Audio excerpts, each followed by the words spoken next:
Suntik KB adalah salah satu metode kontrasepsi yang dapat digunakan untuk menunda proses kehamilan, di mana suntik KB adalah salah satu kontrasepsi hormonal yang mengandung hormon progesteron atau progestin yang berguna untuk menunda proses ovulasi sehingga dapat menunda proses kehamilan. Penyuntikan KB secara injeksi intramuskular dapat dilakukan di 3 lokasi, yaitu di bagian otot bahu, otot paha, dan juga otot bokong. So, untuk melihat proses penyuntikan KB secara intramuskular atau melalui otot, yuk simak videonya dan tonton sampai habis. So, just keep on watching. Dalam melakukan tindakan penyuntikan KB dengan injeksi secara intramuskular, ada beberapa hal yang perlu kita perhatikan. Yaitu yang pertama adalah kita harus mengucapkan salam serta memperkenalkan diri kepada pasien, dan juga kita memberitahu ibu dan juga menjelaskan kepada ibu tentang tindakan yang akan kita lakukan. Kemudian setelah itu kita jangan lupa untuk memberitahukan pada ibu bahwa mungkin selama tindakan akan ada rasa tidak nyaman ataupun akan ada sedikit rasa sakit, tapi kami dari tim pemeriksa akan berusaha untuk meminimalisir hal tersebut dan kami mohon untuk kerjasamanya. Dan kemudian jangan lupa kita untuk meminta inform consent sebelum melakukan tindakan, yaitu apakah ibu bersedia untuk dilakukan tindakan penyuntikan KB atau tidak. Jika ibu mengiyakan, langsung saja ibunya kita antar menuju ke tempat yang telah tersedia, dan langsung saja kita juga menyiapkan alat-alat yang dibutuhkan serta memastikan semua kelengkapan alat dan juga sterilisasinya. Yaitu di sini alat-alat yang kita butuhkan ada spet, jadi ini anggap aja sudah berisi obat dan sudah steril ya. Kemudian ada kapas juga yang sudah kita balurin sama alkohol ataupun pakai swab alkohol juga gak apa-apa. Kemudian kita juga butuh handscoon. Ini anggap aja handscoonnya sudah handscoon steril, dan juga kita memerlukan bengkok. Oke, kemudian sekarang saya juga sebagai tim pemeriksa akan melakukan persiapan, yaitu dengan cuci tangan dengan 6 langkah menurut WHO, ke air yang mengalir, bubuhkan sabun, oleskan ke seluruh telapak tangan, punggung tangan, sela-sela jari, mengunci ibu jari, kuku, lalu keringkan. Nah, setelah itu saya langsung melanjutkan ke tahap pemakaian handscoon. Jadi di sini saya pakai handscoon dulu.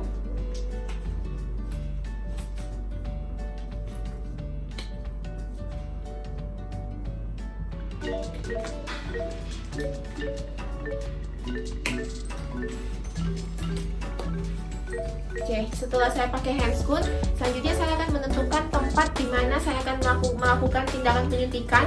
Yaitu tindakan penyuntikan dapat kita lakukan di 3 tempat, yaitu yang pertama di musculus gluteus maximus atau di otot bokong kanan dan kiri, yaitu tempatnya di sepertiga bagian sias spina iliaca anterior superior ke os coccygeus. Kemudian bisa juga kita suntik di daerah musculus quadriceps femoris atau otot paha bagian luar, atau juga di musculus deltoideus.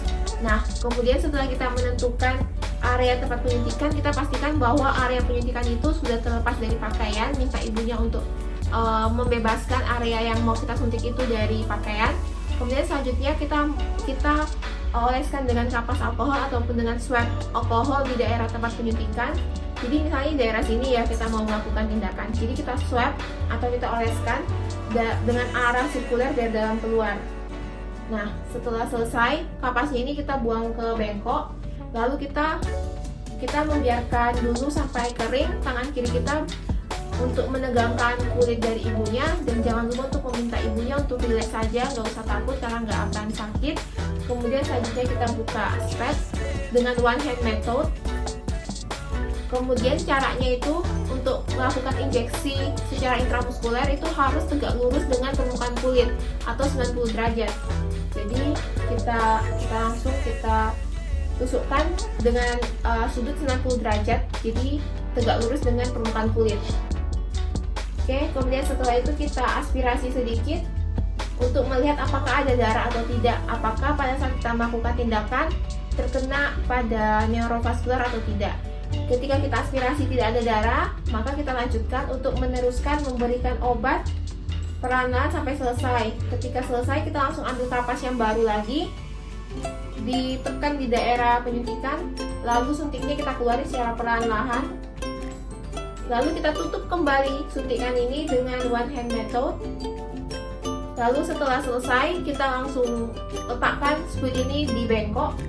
Lalu kita massage bagian yang kita melakukan tindakan itu, bagian yang area yang kita lakukan penyuntikan, kita massage agar ibunya tidak terlalu merasa kesakitan. Lalu setelah selesai semuanya, kita merapikan alat dan juga kita memberitahukan pada ibu bahwa tindakan telah selesai. Kita langsung merapikan alat semuanya, kita buang ke sampah medis. Kemudian kita juga melepaskan handscoon. Saya melepaskan handscoon, dibuang ke sampah medis. Lalu saya kembali mencuci tangan dengan 6 langkah menurut WHO. Sekian.